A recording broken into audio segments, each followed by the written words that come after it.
নমস্কাৰ স্বাগতম জনাইছো এয়া হল সিটি 18 ষ্টুডিঅ'ত মই প্ৰাঞ্চল পুৰাতত্বৰ অধীন হ'ব শিৱসাগৰৰ ঐতিহাসিক জেৰেঙা পথাৰ শিৱসাগৰৰ বিশাল জনসভা সম্বোধন কৰি এই ঘোষণা কৰিলে প্ৰধানমন্ত্ৰী নৰেন্দ্ৰ মোদীয়ে ঐতিহাসিক জেৰেঙা পথাৰত প্ৰধানমন্ত্ৰী মোদীয়ে মুকলি কৰিলে ভূমিপট্টা বিতৰণ কাৰ্যসূচী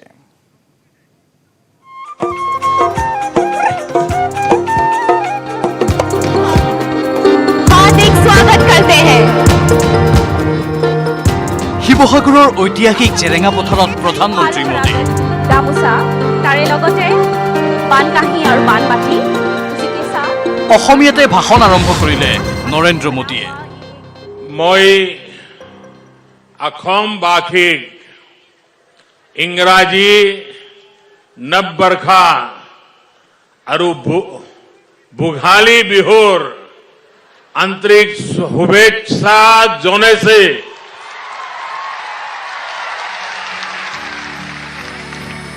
সতী জয়মতীৰ সাহস আৰু জেৰেঙাৰ পবিত্ৰ ভূমিক প্ৰণাম জনাই প্ৰধানমন্ত্ৰীগৰাকীৰ ঘোষণা ইতিহাস প্ৰসিদ্ধ জেৰেঙা পথাৰ পুৰাতত্ব বিভাগৰ অধীন হ'ব महासती जयमती की बलिदान भूमि है मैं उनके अदम्य साहस को और इस भूमि को आदरपूर्वक नमन करता हूं शिव सागर के इसी महत्व को देखते हुए इसे देश की पांच सबसे आइकॉनिक आर्कियोलॉजिकल साइट्स में शामिल करने के लिए सरकार जरूरी कदम उठा रही है জেৰেঙা পথাৰৰ পৰাই অসমৰ 1,06,000 লোকক ভূমিপট্টা প্ৰদানৰ শুভাৰম্ভ কৰি প্ৰধানমন্ত্ৰী নৰেন্দ্ৰ মোদীয়ে স্মৰণ কৰিলে ভাৰত ৰত্ন ভূপেন হাজৰিকা असम की महान संतान भारत रत्न भूपेन हजारिका ने कहा था ओ मूर धरित्री आई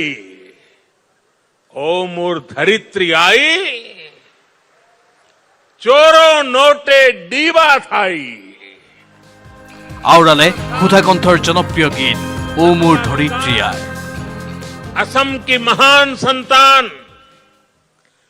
भारत रत्न भूपेन हजारिका ने कहा था ओ मूर धरित्री आई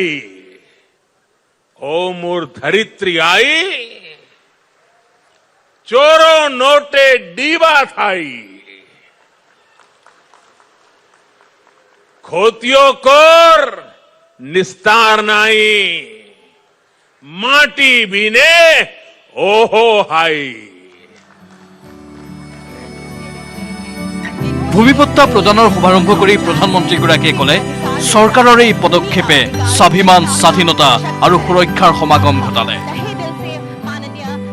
आज असम के मूल निवासियों की भाषा और संस्कृति की संरक्षण के साथ साथ भूमि से जुड़े उनके अधिकारों को सुरक्षित करने पर भी विशेष जोर दिया जा रहा है 2019 में जो नई लैंड पॉलिसी बनाई गई है वो यहां की सरकार की प्रतिबद्धता को दिखाता है bureau report news 18 Assam north east আনফালে দুদিনীয়া ভ্ৰমণসূচীৰে উত্তৰ পূবত বাহৰ পাতিছে কেন্দ্ৰীয় গৃহমন্ত্ৰী অমিত শ্বাহে শ্বিলঙত NECৰ অধিৱেশনত অংশগ্ৰহণ কৰি শ্বাহে মুকলি কৰিলে আয়ুষ্মান ভাৰত আঁচনি কাইলৈ অসমত দুখন জনসভাত অংশ ল'ব অমিত শ্বাহে নৰেন্দ্ৰ মোদীৰ পাছত এইবাৰ অমিত শ্বাহ তিনিদিনীয়া ভ্ৰমণসূচীৰে অসম আৰু মেঘালয়লৈ আহিছে অমিত শ্বাহ শুকুৰবাৰে বিশেষ বিমানযোগে গুৱাহাটীৰ বৰঝাৰ বিমানবন্দৰত আহি উপস্থিত হ'ল অমিত শ্বাহ তাৰ পাছতে শনিবাৰে পুৱা ৰাওনা হয় মেঘালয়লৈ শ্বিলঙত NECৰ বৈঠকত মিলিত হ'ব আবেলি তেখেত আকৌ গুৱাহাটীলৈকে ঘূৰি আহিব এখন নলবাৰী আৰু এখন কোকৰাঝাৰত দুখন ৰাজহুৱা সভাত তেখেতে অংশগ্ৰহণ কৰিব তাৰপিছত তেখেতে গুৱাহাটী দিল্লীলৈকে উভতি যাব মেঘালয়ৰ কাৰ্যসূচীত অংশগ্ৰহণ কৰি পুনৰ তেওঁ আহিব অসমৰ দুটাকৈ কাৰ্যসূচীত অংশ ল'বলৈ হয় দুটাকৈ কাৰ্যসূচী 24 জানুৱাৰী দেওবাৰে অমিত শ্বাহে অংশ ল'ব অসমৰ দুটাকৈ কাৰ্যসূচীত নলবাৰী আৰু বিটিআৰৰ কাৰ্যসূচীত অংশ ল'ব কেন্দ্ৰীয় গৃহমন্ত্ৰীগৰাকীয়ে ইয়াৰ পূৰ্বে বৰঝাৰ বিমানবন্দৰৰ পৰা তেওঁ পোনে পোনে ৰাওনা হয় আমিনগাঁওস্থিত লোক নিৰ্মাণ বিভাগৰ পৰিদৰ্শন বংলালৈ শুকুৰবাৰে নিশাটো তাতে তেওঁ কটায় আৰু শনিবাৰে পুৱা মেঘালয়লৈ ৰাওনা হয় আজৰাৰ পৰা ধ্ৰুৱজ্যোতি কলিতাৰ সহযোগত bureau report news 18 Assam north east এবাৰ ধুবুৰীত চাৰি কুখ্যাত গড়ৰ চোৰাং ব্যৱসায়িক আটক চহৰখনৰ ঝগ্ৰাপাৰ চতুৰ্থ খণ্ডৰ নুৰ মহম্মদৰ বাসগৃহত শুকুৰবাৰে আৰক্ষীয়ে অভিযান চলায় চোৰাং ব্যৱসায়ীকেইটাক আটক কৰাৰ লগতে জব্দ কৰে গড়ৰ খৰ্গ 2 কিলোগ্ৰাম ওজনৰ এটা গড়ৰ খৰ্গ আনুমানিক বজাৰ মূল্য প্ৰায় 1 কোটি টকা ধুবুৰী আৰক্ষীয়ে শুকুৰবাৰে নিশা গড়ৰ খৰ্গৰ চোৰাং ব্যৱসায়ৰ পৰা জব্দ কৰে এই 2 কিলোগ্ৰাম ওজনৰ গড়ৰ খৰ্গটো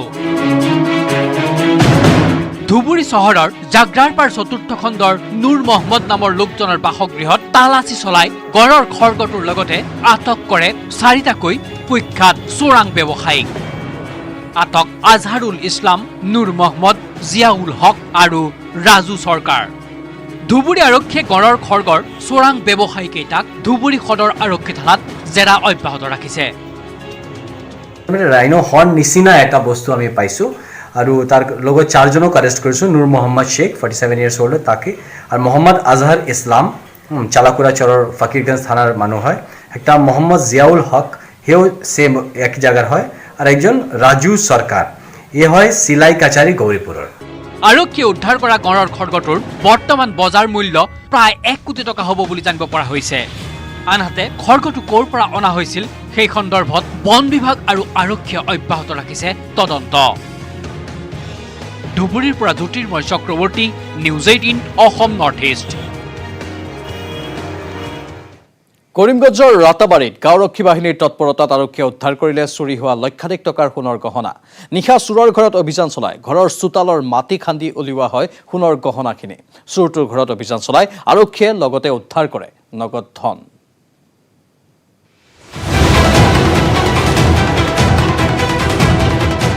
ভাগ্য ভালেই নে বেয়াই কোনেও নাজানে চোৰে চুৰি কৰি নিলে ঘৰৰ সোণ মূৰে কপালে হাত দি থাকোঁতেই ওলাল চোৰৰ খবৰ চোতালৰ মাটি খান্দি উদ্ধাৰ চুৰি হোৱা স্বৰ্ণ গহনা ঘটনা কৰিমগঞ্জ জিলাৰ ৰাতাবাৰী থানা এলেকাৰ বৃহস্পতিবাৰে পুৱতি নিশা ৰাতাবাৰীৰ আনিপুৰ বস্তিৰ ৰাজেশ নাথৰ ঘৰত কোনো নথকাৰ সুযোগ লৈ চোৰে চুৰ কৰি নিয়ে কেইবা লাখ টকাৰ সোণৰ গহনা আৰু নগদ ধন পিছে চুৰিকাণ্ডৰ বিষয়ে গম পালে প্ৰতিবেশী ভাতৃৰ পৰিয়ালে ইয়াৰ পিছতেই চুবুৰীয়া গাঁৱৰ গাঁওৰক্ষী বাহিনীৰ সম্পাদকে চোৰৰ সন্ধানত অভিযান চলাই লাভ কৰে চোৰৰ তথ্য গাঁওৰক্ষী বাহিনীৰ সম্পাদক চেলিমুদ্দিনৰ তথ্যৰ ভিত্তিত সালেমুদ্দিন আৰু সাবিৰুদ্দিন নামৰ স্থানীয় 2 যুৱকক আৰক্ষীয়ে আটক কৰি ৰাতিৰ ভাগত তেওঁলোকৰ ঘৰত অভিযান চলায় আৰক্ষীৰ জেৰাত চোৰ দুটাৰ পত্নীয়ে এই চুৰিকাণ্ডৰ কথা স্বীকাৰ কৰি চুৰি কৰি অনা স্বৰ্ণ গহনা মাটিত পুতি ৰখা স্থান দেখুৱাই দিয়ে আৰক্ষী আৰু মহিলা আৰক্ষীয়ে মহিলা দুগৰাকীক লৈ তেওঁলোকে দেখুৱাই দিয়া চোতালৰ মাটি খান্দি চুৰি হোৱা স্বৰ্ণ গহনাসমূহ উদ্ধাৰ কৰে পাশের রুমে দরজা একটা খুলিয়া বাইরে এসে বাড়িতে সময় দরজা আসলো চেয়ার এইগুলা ব্লক লাগাইলে রাস্তাটা ব্লক খুল দিয়া বাইরে এসে ঠেলা মারিয়া কোন জায়গা থেকে তারপরে যে পুলিশ পক্ষরে আমি অসংখ্য ধন্যবাদ দিই আর যা মেহনত করছে না কৰিমগঞ্জৰ পৰা Gourish Nandi news 18 Assam north east এবাৰ খবৰ মহানগৰীৰ ভয়ংকৰ পথ দুৰ্ঘটনাৰ লতাশিলত একেলগে দুৰ্ঘটনাগ্ৰস্ত 3খন বাহন এলটৰে হোৱা সংঘৰ্ষত পদপথত উঠিল বাছ পদপথৰ ৰেলিং ভাঙি দোকানত সোমাল গৈ যাত্ৰীবাহী বাছখন পাঞ্চাবাৰী অভিমুখী আছিল দুৰ্ঘটনাগ্ৰস্ত বাছখন এই দুৰ্ঘটনাৰ সময়তে নিয়ন্ত্ৰণ হেৰুৱাই আন এখন বাহনৰ ৰাজপথতেই বাগৰি পৰে দৃশ্য দেখুৱাইছো আমি আপোনালোকক এই দুৰ্ঘটনাত অৱশ্যে সৌভাগ্যবশতঃ কোনো লোক হতাহত হোৱা নাই কিন্তু আমি আপোনালোকক জনাইছো যে মহানগৰীত এই ভয়ংকৰ পথ দুৰ্ঘটনা সংঘটিত হৈছে লতাশিলত একেলগে দুৰ্ঘটনাগ্ৰস্ত হ'ল 3খন বাহন এলটৰে হোৱা সংঘৰ্ষৰ পিছতেই পদপথত উঠিল গৈ বাছখন এয়া আপোনালোকে মন কৰিছে টিভিৰ পৰ্দাত কেনেধৰণৰ এই দুৰ্ঘটনা সংঘটিত হ'ল তাৰপিছত তীব্ৰ যান-জঁটৰ সৃষ্টি হ'ল বহু লোকৰ তাত ভিৰ লাগিল পদপথৰ ৰেলিং ভাঙি দোকানত সোমাল গৈ যাত্ৰীবাহী বাছখন আৰু তাৰ পিছফালে এল্টো গাড়ীখন পাঞ্চাবাৰী অভিমুখী আছিল দুৰ্ঘটনাগ্ৰস্ত বাছখন দুৰ্ঘটনাৰ সময়তে নিয়ন্ত্ৰণ হেৰুৱাই কিছু আঁতৰত আন এখন বাহন বাগৰি পৰে সৌভাগ্যক্ৰমে কোনো লোক হতাহত হোৱা নাই এই ভয়ংকৰ পথ দুৰ্ঘটনাত। প্ৰধানমন্ত্ৰী নৰেন্দ্ৰ মোদীৰ অসম ভ্ৰমণৰ বিৰোধিতাৰে আছুৱে দ্বিতীয় দিনাও ৰাজ্যজুৰি সাব্যস্ত কৰে প্ৰতিবাদ। মুখত ক'লা কাপোৰ বান্ধি জিলাই জিলাই প্ৰতিবাদত বহে আছু নেতাকৰ্মীসকল। প্ৰধানমন্ত্ৰীৰ আগমনৰ দিনাই চৰকাৰ বিৰোধী শ্লোগানেৰে মুখৰ হৈ পৰে ৰাজ্যৰ আকাশ বতাহ। দেশৰ প্ৰধানমন্ত্ৰীৰ আগমনত ৰাজ্যজুৰি আছুৰ প্ৰতিবাদ। মুখত ক'লা কাপোৰ বান্ধি জিলাই জিলাই বিক্ষোভ ছাত্ৰ সংগঠনটো। দীঘলী পুখুৰীৰ পাৰত সদৌ গুৱাহাটী ছাত্ৰ সন্থাৰ প্ৰতিবাদ।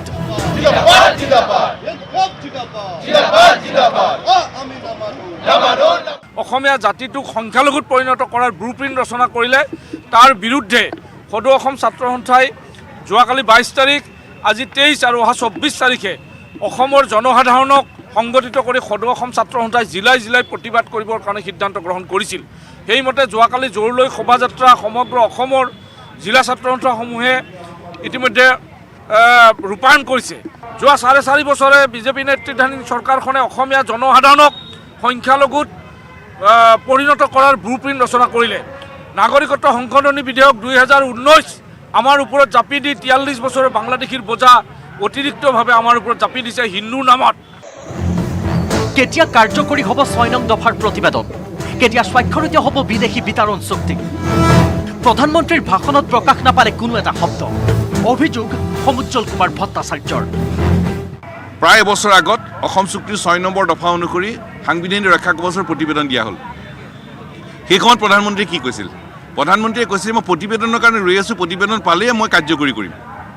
আজিতো প্ৰধানমন্ত্ৰী আহিল অসমত, প্ৰধানমন্ত্ৰীৰ মুখত এটা শব্দটো উচ্চাৰণ নহ'ল। প্ৰধানমন্ত্ৰীয়ে কৈছে প্ৰতিবেদন পালেই মই কাৰ্যকৰী কৰিম, মই ৰক্ষা কৱচ দিম অসমৰ ৰাইজক। প্ৰায় এবছৰ ধৰি প্ৰধানমন্ত্ৰীৰ মুখত এটা শব্দ নোলাল। আজিও অসমৰ জেনেৰেগা মথাৰত আহিলে এটা শব্দ নোলাল। প্ৰধানমন্ত্ৰীৰ প্ৰতিশ্ৰুতি অসাৰ হৈ গৈছে। দেশৰ প্ৰধানমন্ত্ৰীয়ে দিয়া প্ৰতিশ্ৰুতি যদি ৰক্ষা নকৰে কোনে দিলে ৰক্ষা হ'ব? আৰু গৃহমন্ত্ৰীয়ে কৈছিল যে দাড়ি কমাসহ প্ৰতিবেদন কাৰ্যকৰী কৰিম। এতিয়া এবছৰে দাড়ি কমা বাদ দিয়ক, কোনো এটা শব্দই তেখেতসকলে উচ্চাৰণ নকৰিলে। আমাৰ প্ৰাপ্য মাটিৰ পট্টা প্ৰদান এই কেন্দ্ৰীয় চৰকাৰৰ কোনো দয়া নহয়। অসমীয়া জনসাধাৰণৰ ভৱিষ্যত সুৰক্ষিত কৰিব লাগিলে সাংবিধানিক ৰক্ষা কৱচ প্ৰদান কৰিব লাগিব, কিন্তু আজিলৈ নহ'ল। দাবী সমুজ্জ্বল কুমাৰ ভট্টাচাৰ্যৰ। সাংবিধানিক ৰক্ষা কৱচ অসমৰ জনসাধাৰণৰ প্ৰতি দয়া নহয়, মৰম নহয়। 51 পৰা 71লৈ অহা হিন্দু মুছলমানৰ দায়িত্ব লোৱাৰ কাৰণেহে চুক্তিৰ 6 নম্বৰ দফা অনুসৰি সাংবিধানিক ৰক্ষা কৱচ। এইটো আমাৰ প্ৰাপ্য, দিল্লীয়ে দিয়া দয়া মৰম নহয়। এই প্ৰাপ্য আমি পাব লাগিব, কাৰণ এইখন অসম আমাৰ, এই অসমখন আমাৰ কৰি ৰাখিবৰ কাৰণে ৰক্ষা কৱচ দাব লাগিবই। আৰু যেতিয়ালৈকে ৰক্ষা কৱচ নাপাওঁ আমাৰ নিৰৱচ্ছিন্ন সংগ্ৰাম চলি থাকিব। যদি সৎ সাহস আছে তেন্তে কা বাতিল কৰি দেখুৱাওক। অসম চুক্তিক উলংঘা কৰি কা জাপি দিছে আমাৰ ওপৰত? এখন অসাম্প্ৰদায়িক, অসাংবিধানিক, খিলঞ্জীয়া বিৰোধী অসম চুক্তিক উলংঘা কৰি কা জাপি দিছে। কা আমি নেমানো, অসম আৰু উত্তৰ পূৰ্বাঞ্চলৰ ৰাইজে নামানে, এই কথা স্পষ্টভাৱে জনাই দিয়া হৈছে, আন্দোলন কৰি থকা হৈছে। এই কা বাতিল সম্পৰ্কত তেওঁলোকৰ মুখত এটা শব্দ উচ্চাৰণ নহ'ল। এখন অসাংবিধানিক, খিলঞ্জীয়া বিৰোধী এই আইন যে আমি নামানো, এই সম্পৰ্কত একো ব্যাখ্যা দিয়া নহ'ল। খিলঞ্জীয়া ৰক্ষাৰ কথা কৈছে, কিন্তু অথচ খিলঞ্জীয়াৰ স্বাৰ্থ ভংগ কৰা, উলংঘা কৰা কাৰ সম্পৰ্কত কিন্তু তেওঁলোকৰ কোনো কথা নাই। কা বাতিল কৰাৰ সম্পৰ্কত কোনো কথা নাই। ছাত্ৰ সংগঠনটোৰ দাবী 22 তাৰিখৰ পৰা নাগৰিকত্ব সংশোধনী আইন 2019 বাতিলৰ, EIA 2020 প্ৰত্যাহাৰকে ধৰি অসম চুক্তিৰ 6 নং দফা ৰূপায়ণ আৰু বিদেশী সমস্যা সমাধানৰো দাবীত আন্দোলন অব্যাহত আছে আৰু থাকিব। কাইলৈ সদৌ অসম ছাত্ৰ সন্থাৰ শ্বহীদ ন্যাসৰ সন্মুখত মুখত ক'লা কাপোৰ বান্ধি দাহ হ'ব কা আইনৰ প্ৰতিলিপি। কেমেৰা পাৰ্চন অঞ্জন ডেকাৰ সহযোগত বলেন Bhattacharya, news 18 Assam north east.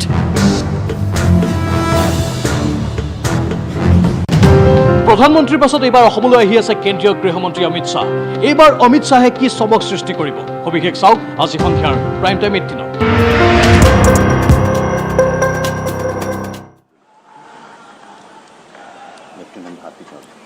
টেলিভিছনত প্ৰথমবাৰলৈ আহি আছে বিশেষ অনুষ্ঠান বাইজুছ য়াং চিনিয়াছ।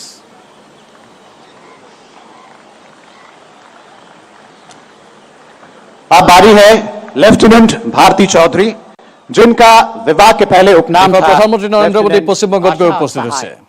वो रानी ऑफ झांसी रेजिमेंट से थी। ঝাঁসির বাহিনীর আশা ডক্টর BN পান্ডে, আইএনএর আরেক পরাক্রমী সেনানী। মাননীয় প্রধানমন্ত্রী এবং অন্যান্য বিশিষ্টজন তারা মঞ্চ থেকে অবতরণ করে সম্মান জ্ঞাপন করলেন। এবং এবারে সেই বহু প্রতীক্ষিত মুহূর্ত এসে গেছে। আমরা অনুরোধ জানাব মাননীয় প্রধানমন্ত্রী শ্রী নরেন্দ্র মোদীজিকে তার এই জন্মজয়ন্তীর, নেতাজির জন্মজয়ন্তীর উদ্বোধনী ভাষণ प्रदान করার জন্য। हमें बहुत गर्वित महसूस हो रहा है ये ऐलान करते हुए कि अब हमारे माननीय प्रधानमंत्री श्री नरेंद्र मोदी जी हमें संबोधन करेंगे। उनका जोरदार तालियों से स्वागत किया जाए।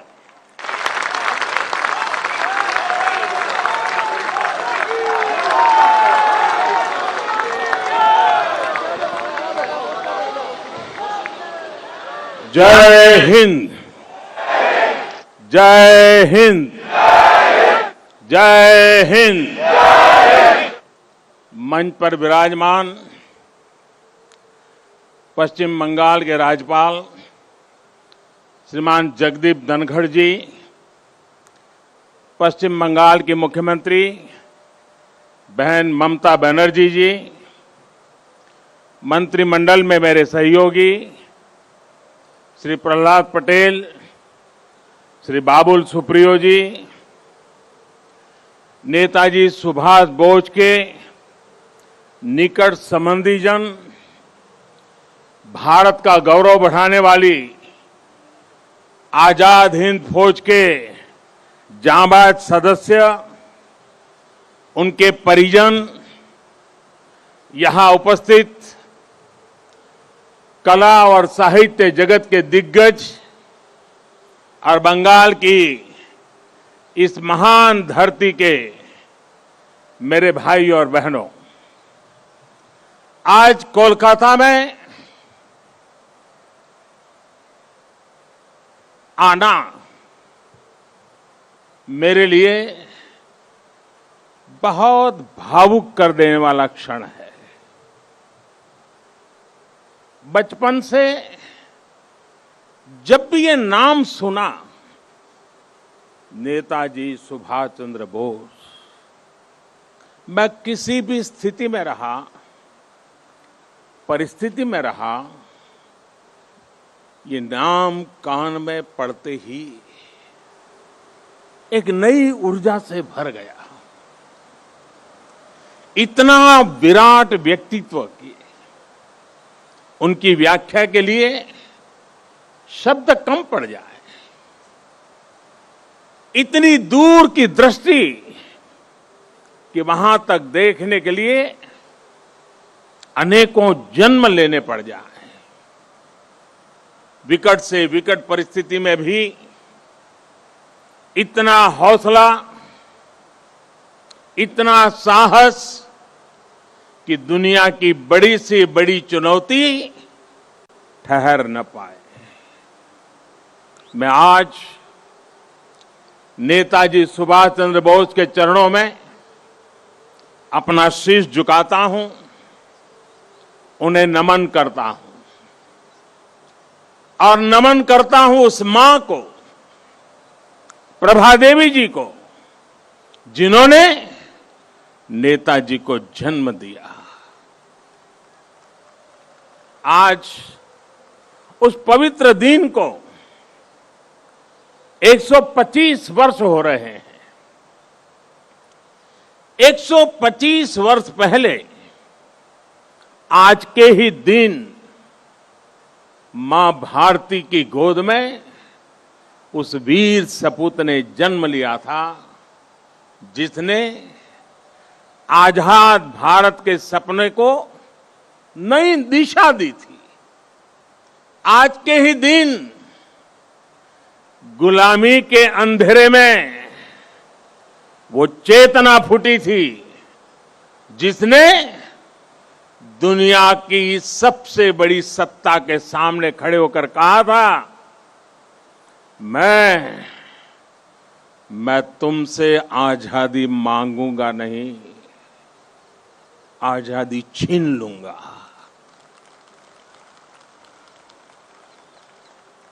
आज के दिन सिर्फ नेताजी सुभाष का जन्म ही नहीं हुआ था, बल्कि आज भारत के नए आत्मगौरव का जन्म हुआ था। भारत के नए सैन्य कौशल का आज सुबह से देश भर में इससे जुड़े कार्यक्रम हर कोने में हो रहे हैं। आज इसी क्रम में नेताजी की स्मृति में एक स्मारक सिक्का और डाक टिकट जारी किया गया है। नेताजी के पत्रों पर एक पुस्तक का विमोचन भी हुआ है। कोलकाता और बंगाल, जो उनकी कर्मभूमि रहा है, यहां नेताजी के जीवन पर एक प्रदर्शनी और प्रोजेक्शन मैपिंग शो भी आज से शुरू हो रहा है। हावड़ा से चलने वाली ट्रेन हावड़ा कालका मेल का भी नाम अब नेताजी एक्सप्रेस कर दिया गया है। देश ने यह भी तय किया है कि अब हर साल हम नेताजी की जयंती यानी 23 जनवरी को पराक्रम दिवस के रूप में मनाया करेंगे। हमारे नेताजी भारत के पराक्रम की प्रतिमूर्ति भी है और प्रेरणा भी है। आज जब इस वर्ष देश अपनी आजादी के 75 वर्ष में प्रवेश करने वाला है, जब देश आत्मनिर्भर भारत के संकल्प के साथ आगे बढ़ रहा है, तब नेताजी का जीवन, उनका हर कार्य, उनका हर फैसला हम सभी के लिए बहुत बड़ी प्रेरणा है। उनके जैसे फौलादी इरादों वाले व्यक्तित्व के लिए असंभव कुछ भी नहीं था। उन्होंने विदेश में जाकर देश से बाहर रहने वाले भारतीयों की चेतना को झकझोरा। उन्होंने आजादी के लिए आजाद हिंद फौज को मजबूत किया। उन्होंने पूरे देश से हर जाति, पंथ, हर क्षेत्र के लोगों को देश का सैनिक बनाया।